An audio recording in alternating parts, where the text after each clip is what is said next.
everybody, welcome to orientation for the bar prep course. We're doing things a little bit differently this cycle. One of those things is having this orientation to answer common questions and get a lot of the housekeeping stuff out of the way so that we don't have to field them or stop and think about them when we're in the middle of doing stuff. As of today, there are 63 days left until the bar exam. In case anybody needed your daily dose of anxiety. And over the next 63 days, we are going to be doing a lot and spending a lot of time together. So starting now, if you have a question, speak up and ask it while we're talking about that piece in the slide. As if you have any other questions that you want answered offline or any private questions, feel free to reach out to either Jade or myself. Most of you have met both of us. Some of you have only met one of us, but we're both here to help and work through everything.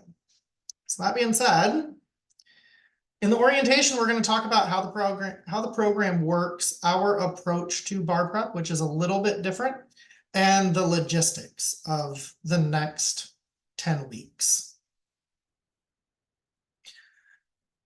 Over the course of the next 10 weeks, you will be using our new learning portal. Full disclaimer, it is brand new. This is the first cycle we have had a learning portal. Prior to this, everything that we are telling you to submit through the learning portal was submitted to usually myself via email and text message. And so now it's a little more organized and I'm not fielding 500 emails a day, which will be nice. So that being said, if you notice something is not working in the learning portal and it is supposed to work, please point it out to one of us or send us an email or send us a text and let us know it's not working. Don't suffer through it. Point out the issues. In the learning portal, you will be able to access the test out exams, which we will talk about a little bit later. You'll also be able to access the recording of the live lectures. We'll talk about that a little bit. And there's a link that will take you directly to the UWorld login page. So all of these together is what makes up the bulk of the program. In addition to that, there are course assignments. Those are going to be additional essays that you're going to be doing, your MEEs, MPT practice. And then if you attend a lecture, you will have access to additional assignments that are specific to that lecture. Things like vocabulary practice, rule statement generation, different exercises to help you just think a little bit quicker about that material right after we've covered it. In case you forgot the link or didn't have the link to the learning portal is July 2024 ube.learn.amicusacademy.com. You guys will all get a copy of this PowerPoint as well, so don't worry about writing it all down. Once you sign into the learning portal, please make sure that you are enrolled in the orientation module because that is where most of the schedules are kept, as well as a lot of the links to take you around different things. Make sure you are enrolled in the exams module. That's where you're going to be doing all of your test out exams. That is also where all of the course notifications will be coming from. So you should get an email notification when each test out exam opens and the day that the test out exams are due, just as a nice reminder of, hey, they're open, go do them. And then you should also get a notification the day before the lecture series starts for each topic. You will not get those notifications if you are not enrolled in the exams module. All right, so make sure you are enrolled in the exams module. The other thing with the exams module and with the learning portal in general is there is a mobile app for it. So if you want to, you can download the mobile app.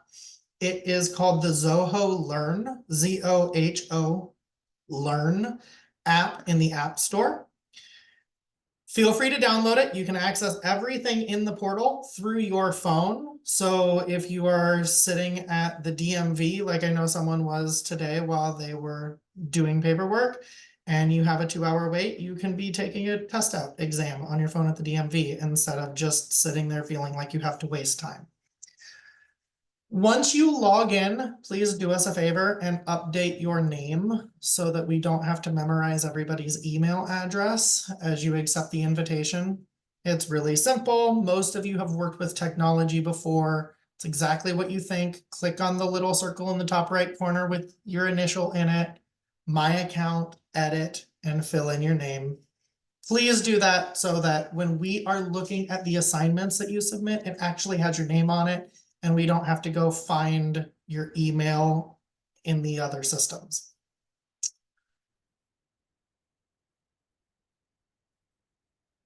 Once you are in the learning portal, navigating around can be kind of interesting because to me, it's not necessarily the most intuitive, but it is what we have.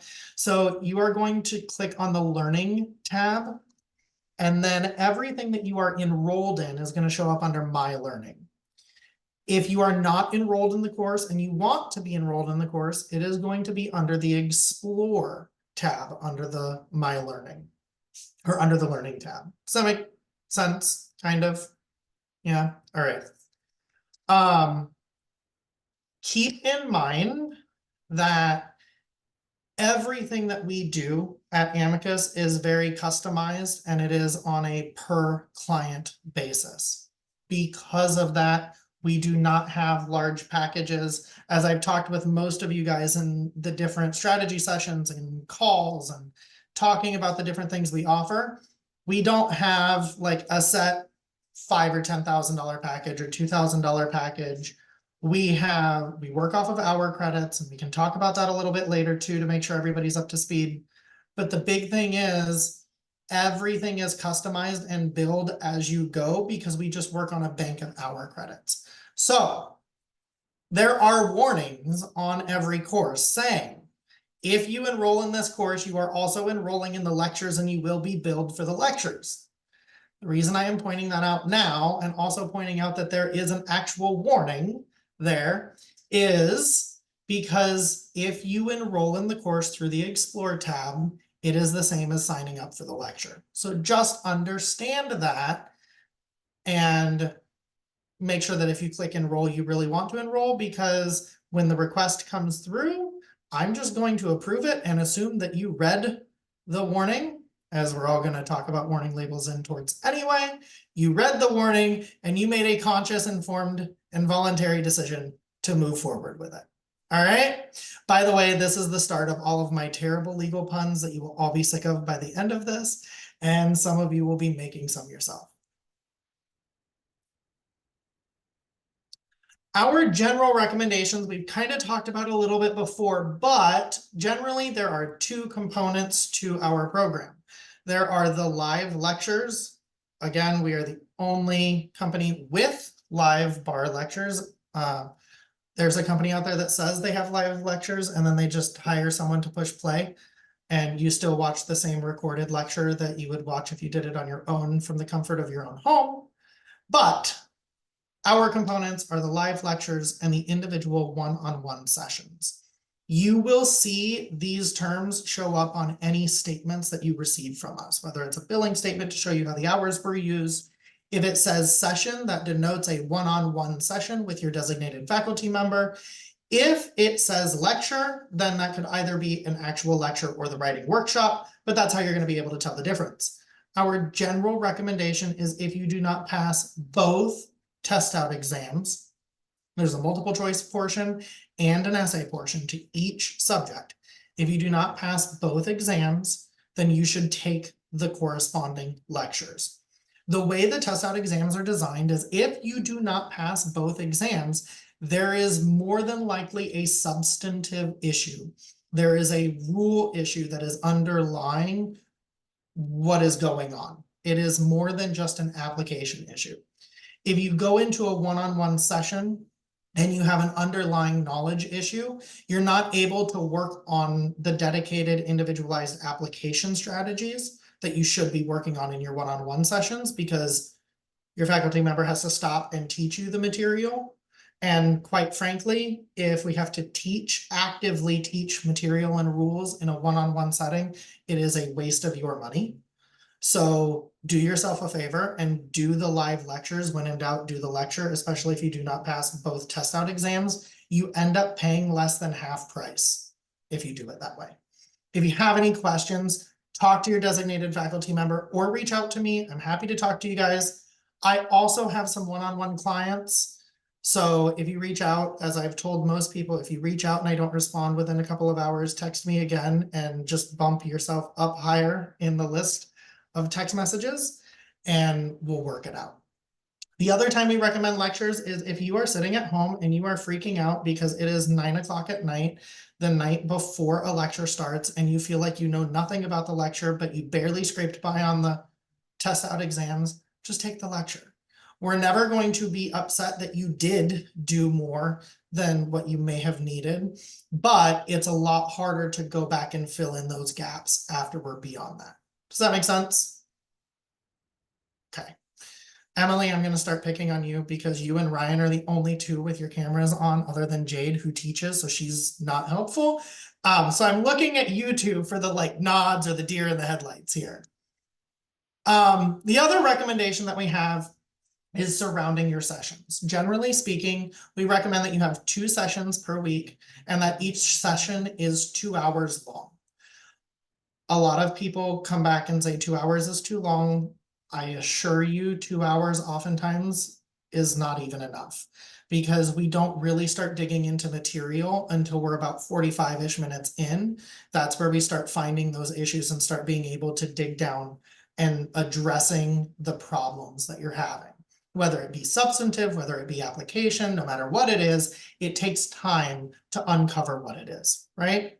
Those you are going to schedule directly with your faculty member. There's no central scheduling system. Part of that is by design. We have a central scheduling system that we use for the lectures to manage the available seats in the lectures.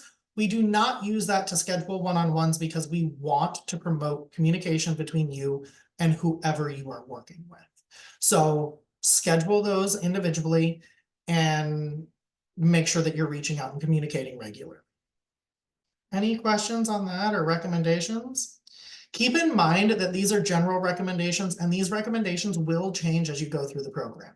For example, if I have someone and I see that you're really struggling with a particular concept or application of something, I may recommend that we go up to 3 sessions a week for a couple of weeks so that we can make sure we get it under control. I would rather us do a little bit more work earlier on than get to 5 days before the bar exam.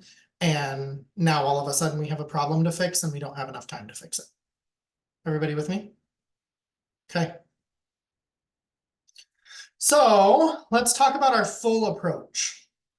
First of all, there's a lot of people that come to us and say, I have a problem with writing, or I have a problem with the MBE, or I have a problem with the MPT because it's just too much and I can't get through it. We tackle everything. We do not believe in focusing on one of the 3 parts. We are going to look at all 3 parts and we are going to work across all 3 parts. That being said, it is more of a marathon than it is a race. It is not about completing it. It is not about just getting to the finish line. It is about understanding it while you get there. So yes, it's a race because we're redoing 3 years of law school in 9 weeks of instruction. And that's a lot. But at the end of the day, it's not about who gets to the finish line first. It's about getting to the finish line with the tools that you need so that you can take the exam. And it's about managing your burnout between now and exam day. Because of that, we schedule in a day off every week. And you're going to see that as we look at the weekly schedules. If you pass half of the exam, that is still a fail. I just want to point that out.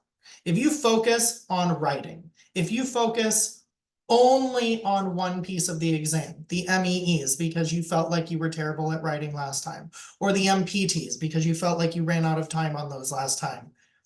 And even if last time doing better on an MEE or an MPT would have given you a passing score, I would bet you money that if you don't continue to work on the MBE and you only work on that writing that you think you had a problem with, Your writing will go up, but your MBE will go down and you will still fail. You will just fail in a different area.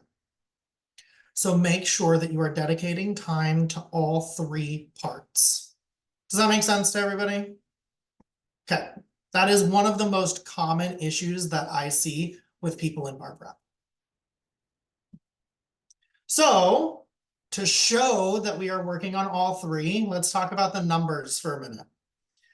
Over the course of the next 9 weeks, because week number 10 is exam week, over the course of the next 9 weeks, you will complete, if you do everything, you will complete over 2,000 MBE practice questions. You will also complete over 70 MEEs. Each of those MEEs you complete, you will receive feedback on. You will have the opportunity to talk to your faculty member in a one-on-one setting and get actual feedback, not just a generic response because you submitted something online. You will also complete over 20 MPTs in the course of that time. Same thing, you're going to get dedicated feedback, you're going to get guidance, and you're also going to be told that any of these that you submit that is below a passing score, you need to correct to a passing score within the week that you did it. So if you do an MEE and you get a 2, and then you meet with your faculty member and you go over why it's a 2 out of 6, we're then going to look at you and say, by the end of the week, correct this to at least a 5. Take what we talked about in this session and go rewrite this. Spend some time with it. Spend some time moving the words around on the page. What you are learning in that process is how to self-correct. Once that becomes second nature, you will start self-correcting while you are in the exam. You will write something, you will know that it is falling short, and you will immediately fix it and move on. It sounds like it's going to take more time. Once this becomes second nature, it won't. Okay? It will help you. So humor us when we say go correct something to 100 or go correct something to a passing score. Instruction-wise, if you do everything, you're going to receive over 200 hours of small group instruction. That would be the lectures, similar to this, but with a lot less people in each lecture. And you're going to receive over 30 hours of one-on-one guidance. The small group lectures, again, is where we're going to focus on conveying substantive information. The one-on-one sessions is where we're going to focus on applying that substantive information. What's going wrong? Why are you not being able to recall the rule when you should recall the rule? Are you missing trigger facts? Are you having a problem issue spotting? Are you adding words to the question that do not exist? Believe it or not, that is a problem for people. Are you skipping words in the question and now you're changing what the actual prompt is, and that's why you're coming to a different conclusion? All of those issues that pop up when you are doing practice questions, and that is what the one-on-one sessions are for, is to fix that. You will also complete over 120 hours of self-study. And together, it is over 300 hours of preparation over the next 9 weeks. So when I've told a lot of you guys that we have a very robust and intense program, it is a very robust and intense program. You will be doing something most days. I say most days because you need to take time for yourself. So in the weekly schedule, we have it as Sunday, just because it's the easiest one to just pick as a day off. But take a day off. Now, a lot of you are working, and so you can't afford to just take an entire day off of both school and study, and that's okay. But I want you to take a day off per week from studying.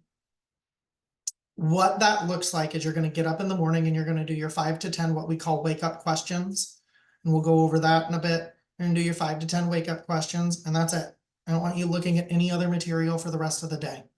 I want you to relax. Go to a pool. Those of you that are lucky enough to live by a beach, go to the beach. Okay? Do something other than bar prep. You need a break. You cannot stay in bar prep for 8 to 10 hours a day, 7 days a week, 9 weeks straight, and expect to not be burned out by the time you hit the exam. You're going to be tired. You're going to be burned out. So take a break. The other thing is, we don't have, even though I started this presentation with a timer of 63 days to the bar exam, we do not have a timer anywhere in the learning platform. That's by design. We don't want you to log in and see that you need to do 28 hours of studying in the next 24 hours, right? Anybody who used a specific prep company knows who I'm targeting there, but that doesn't do anything for you and it's impossible, right? So then you go through and you click stuff is done, or you give it half your effort because you're focusing on getting through it. Again, this is not about completion. This is about understanding. So if you are looking at the schedule and it says that you need to do 2 essays and 50 MBE questions that day, and you don't have the time to do all of that, move the essays to a different day. Okay, move them to a different day that you have the time to complete them.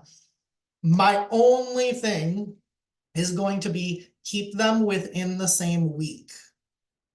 Don't let stuff stack up and overflow to the next week. But if there is one thing, how many of you guys, of like the 3 of you that are on video right now, how many of you guys, while you were in law school, had a class every semester where you're like, if I don't get to do all the reading, this is the class I sacrifice? I did. I can't tell you how many times I was reading con law cases on the way to school in the morning. Driving and reading. And it was also usually when I got cold called, so that was always fun, right?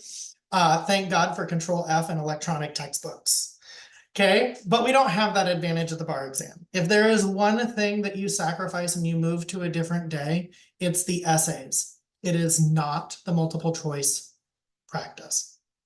Okay, keep up with your multiple choice practice. We will fix the essays later.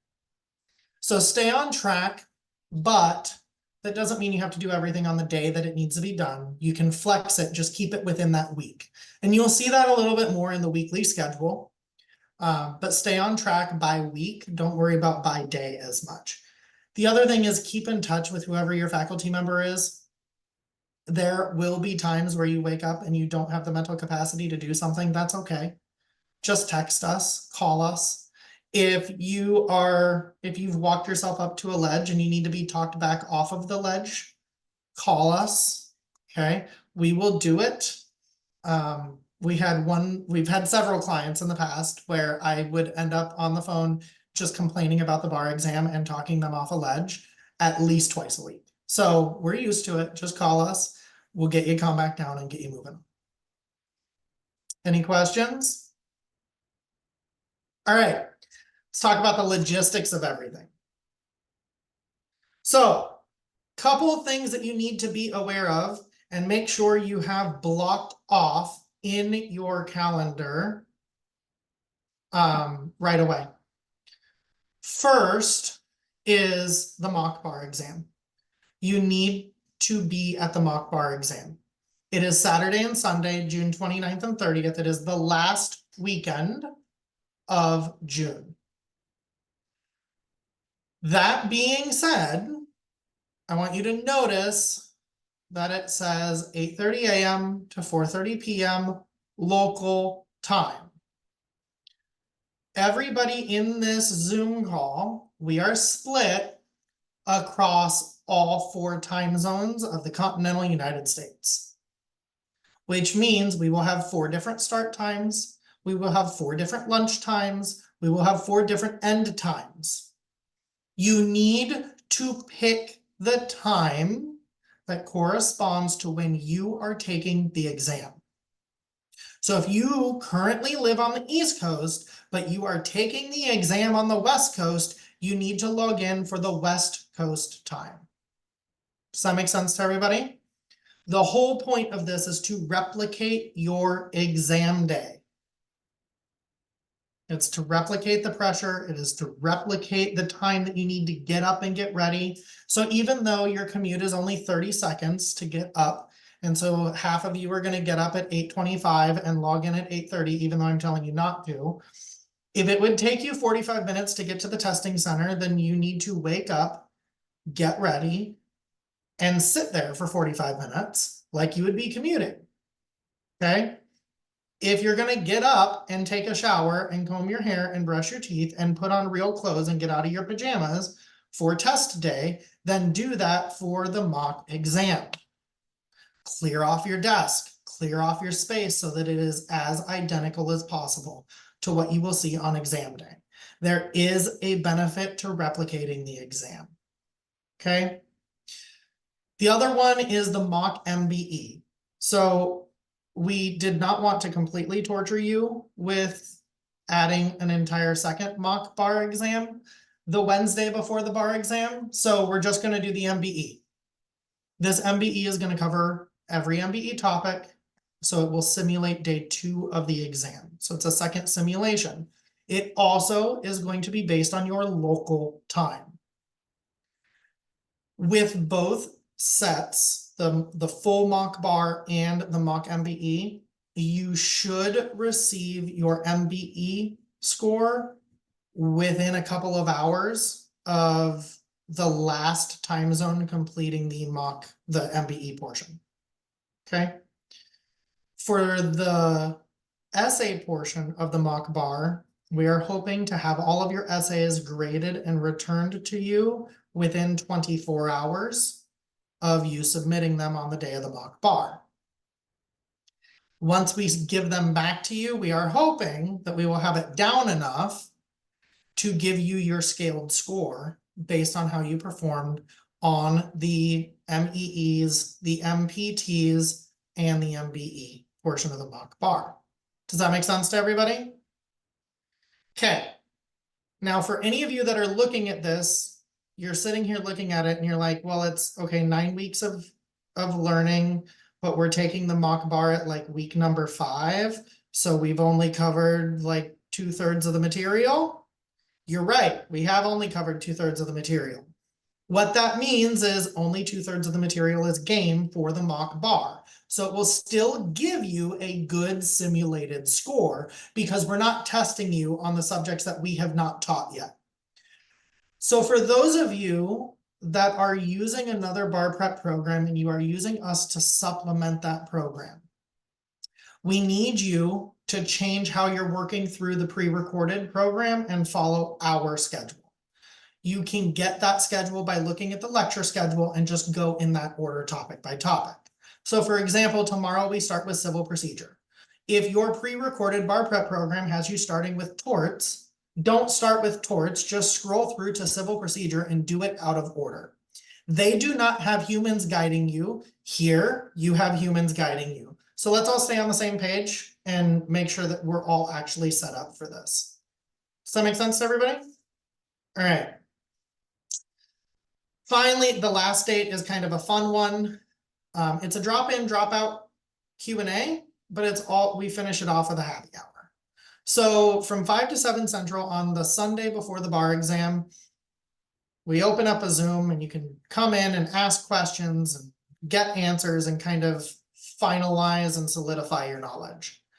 At 7 p.m., the last hour, or until everybody is ready to log off, we have a happy hour. So at 7 o'clock, I will usually tell everybody to go grab your drink of choice and be back in like 5 or 10 minutes. And we will all just have a drink together. It doesn't have to be alcoholic. Mine will be, but it doesn't have to be if you don't want it to be. But we're going to have a drink together and just talk for a minute because this is it, right? At that point, you either know it or you don't. The exam is 2 days away. So we might as well all say good luck together and hang out for an evening. So make sure you put that on your calendars. It ends up being useful for quite a few people. We end up in some random discussions. It can be kind of fun. And that brings us to the weekly schedule, which when you first look at this, for those of you that are driving home right now, please don't try to look at this because you will crash. But for those of you that can look at it, it looks like a lot. And it is. But the goal was to get you all of the important information for that week on a single page. Okay, so let's talk about how to read this for a second so that you don't just ignore it. Okay. At the top is the week number that you are in and the dates for that week. Next, as we move down, you're going to see different subject groups. They are not in alphabetical order. And that is because the top half of the page are the MBE subjects. The bottom half of the page are the MEE subjects. That's also why the MBE question line just like dies halfway through, because there are no MBE questions for agency partnership and LLCs. Thank God. But in this chart, you will see how many MBE practice questions you are supposed to be doing per subject per day. This is the part you need to pay attention to when you're doing your practice sets. Look here to figure out how many of each subject you should be doing. I'm going to tell you that in the beginning, it is going to be very light, right? You're not going to be doing a ton every day. But then you're going to hit about halfway through the program and you're going to be realizing that you're ready to throw your computer out the window because you are sick of MBE practice questions. All right. It ramps up over time. Part of that is to manage burnout. Part of that is because that's just how we learn. So the way that we've structured this is everything gets layered on top of each other, kind of like an onion, right? So we're going to start with civil procedure, and then we talk about constitutional law, and believe it or not, constitutional law and civil procedure control damn near everything else that we talk about. And you will start seeing how everything starts interacting and starts layering on top of each other so that you can start drawing on different ideas when you draw a blank. Okay. At the bottom, notice the green box that tells you how many MPTs you need to do that week. Notice they are not assigned on a per day basis. That is just complete this many MPTs this week. Notice the week starts on Sunday, ends on Saturday. It is a calendar week. There's nothing funky. Have your MPTs done by the end of the day Saturday. Okay. Notice in the one in front of us, Saturday, your only objective is to correct your wrong answers. So once a week, I tell everybody in UWorld to clear your shit list. That is, every question you have done that week that you have gotten wrong is going to be sitting in an incorrect question bank in UWorld. Create a question set with all of your incorrect questions and rework them until you get that question bank to 0. Your incorrect question bank should be at 0 at the end of every week because you should have spent Saturday clearing it out. Does that make sense? Saturday is also your day to correct all of your essays that you did not get a passing score on. So Saturday is kind of your makeup day, is kind of how we've scheduled this out. Again, you can move this around, but if you are going to move it around, make sure that you tell your faculty member which day works better for you as that makeup day so that they're not expecting you to have all your stuff done by Saturday. All right. All of this is flexible. You just need to talk to your individual faculty member about it. At the bottom in blue are your important deadlines. So if you look down there, you will see what date the test outs are due. All right. All of the information you need is on for that week is on one page. Once you correct your essays to a passing score, which is a 5 or higher, you will send them to your faculty member and they'll give you the thumbs up on whether or not it's corrected to a passing score. You may have to correct an essay a few times. That's okay. That's okay. Just focus on understanding the material. So each day is split up into 2 pieces. Your MBE practice and your MEE practice. Your MEE practice will not start until about week 3. So for the first 2.5 weeks, you're just focusing on MBE questions and MPTs. All right. Any questions on the weekly schedule since we looked at it? Cool. Lectures and workshops. There are 2 ways to register for the lectures and workshops. One is through the registration link, which is found in the orientation module. The other is by just enrolling in the course in the learning management system or your learning portal and clicking on the link when we start going. There are a couple edits that are going to be made to the program for which sections are being offered. We are going to fill up section 2, which is the 5 p.m. lecture slots, before we open up the 12:30 lecture slots. We don't want to do lectures with 2 or 3 people. That's really inefficient and it doesn't actually promote that group collaboration that we are going for. So we will open up a second section if we get somewhere around 10 registrations for that lecture. Does that make sense to everybody? All right. The recordings for each lecture will become available the day after the recording, and they will become available at 11 a.m. All right. If they are not available in the learning portal in that course at 11 a.m., shoot us a text or an email so we can see what's going on. But in theory, they should be there automatically. All right. And then I was clearly delusional when I was putting everything together. And I, a couple cycles ago, came up with writing Wednesdays because it was easy to remember. And it broke up the monotony of substantive lectures. So almost every Wednesday throughout the course, we will have a writing workshop on Wednesday. They alternate. So one Wednesday, it's going to be focusing on the MEE. One Wednesday, it's going to be focusing on the MPT, and it just keeps alternating until we get through it. The exception to this is the last writing workshop happens to be on a Thursday because we didn't want to have a hanging day of secured transactions after a writing workshop. The nice thing is the MEEs, what we will be practicing in the MEE workshops are all of the subjects in between that one and the previous MEE workshop. So if you come to the MEE workshops, it will be a different subject every time. We're planning on getting through 3 prompts in each workshop. And again, you will get detailed feedback. We're going to walk through the entire prompt together. We're going to talk through all of the rules together, and then you are going to write it. So the MEE workshops are focusing more on how you are writing and how you are getting the information out, and not so much how much of the information you know.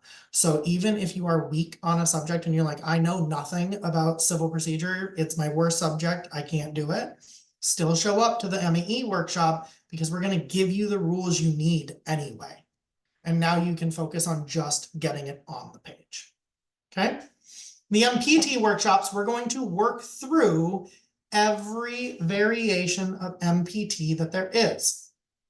So the MPTs can call for either an objective memo, a persuasive brief, a demand letter, an opinion letter, or a wild card. There are several different versions of wild cards. Most of them are assigned as assignments throughout the course. That way you get practice and feedback on each type of wild card. The MPT workshops teach you how to do all of that. So we will walk through each different type, the specific formatting that goes with each type, and how to just pick up those easy points that you don't even have to think about. Okay. All right, testing out. To test out of a lecture or a subject, there are 2 components. You need to submit both of them through the learning portal, and you have to pass both components in order for us to be okay with you not taking the lecture. Okay. The MEE test out is a single question. You have 45 minutes to complete it. On the bar exam, you only have 30, so you already have an extra 15. That's what you get. You need to score a 5 out of 6 on content. I want to stress that when we are looking at the test outs, we are looking at whether or not you know the material, not how well are you writing. All right. They become available 5 days prior to the start of the lecture on that topic, and they are open for 3 days. So you have 3 days to find 45 minutes to write an essay. All right. Your MBE test out comes available 4 days prior. So the day after the MEE is open. Again, you'll get a notification of all of this in the learning system, so you don't have to try to write it all down.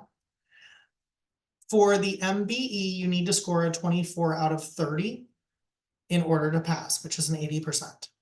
There's 30 questions. You have an hour and 8 minutes. All right. And they're open for 2 days. All of the test outs need to be completed 3 days before the lecture starts, because that's how we can gauge how many seats we have. And it still gives us enough time to open extra sections of that subject if we need to. so that we can make sure that everybody gets the information they need without having a class of 30 people. Everybody with me? All right.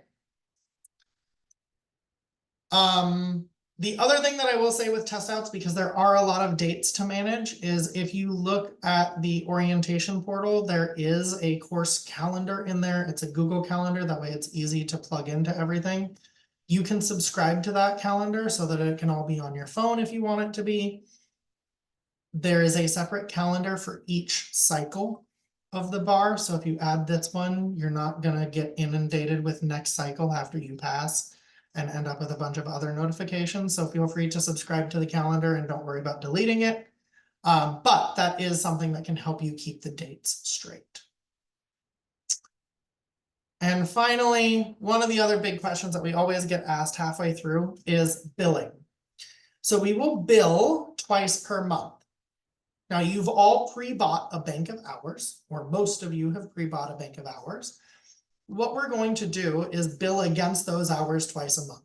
So the 1st through the 15th will be billed out by the 20th, and we will pull from that essentially a retainer payment. The 16th through the end of the month will be billed out by the 5th of the following month. So your hours will remain fairly accurate, but they will be the most accurate for as far as how many hours you have remaining or what retainer payment you have remaining. It will be the most accurate the day after we invoice it. All right. You will also get an email notification about it. If you have any questions about billing, you can direct them either to Jade or myself, or you can email finance@amicusacademy.com. Any questions on billing? All right. Again, the nice thing is we work on a bank of hours. We do not require you to pre-allocate those hours. So use them as you need them when you need them. Let's take a minute and talk about overages. We have a lot of clients that end up using more hours than what they prepaid for. That is okay. The way we handle that is, one, we will be watching it throughout the course. And when we realize that you're down to about your last 10 hours, we'll probably have a conversation with you, or we'll reach out and say, hey, let's get together and talk about this. There are two options. Option number one is at the end of the course, while you guys are taking the bar exam, we are finalizing the accounting. And in finalizing the accounting, we send out invoices on the Wednesday, Thursday, the week of the bar exam, so that you can look at the overages that you have, and then we can talk about payment plans. You can either pay it all at once, or we can talk about a payment plan. Just let us know, and we can take care of it. We want to make sure that you're getting the information that you need in order to pass the exam. So we don't want you focused too much on the what ifs with billing, but also finances are a thing, and we understand that. So the big thing goes back to, let's just have a conversation about it. Any questions with billing? All right. So final tips as you're going through the process: stay on track with the weekly schedule. Make sure that you are taking your day off. There are only 2 weekends where we do not have a scheduled day off. One of those weekends is at the end of week 2, where we have the family law lectures taught by an amazing friend of mine who has practiced family law forever, and she makes it fun. She knows what she's talking about. I hate family law, so it's a win-win. But if you have any questions with family law, she's the person to talk to, so go to that. But stay on track with the weekly schedule and take your day off. Finally, trust the process. It is a whole process, and it's about understanding not completion.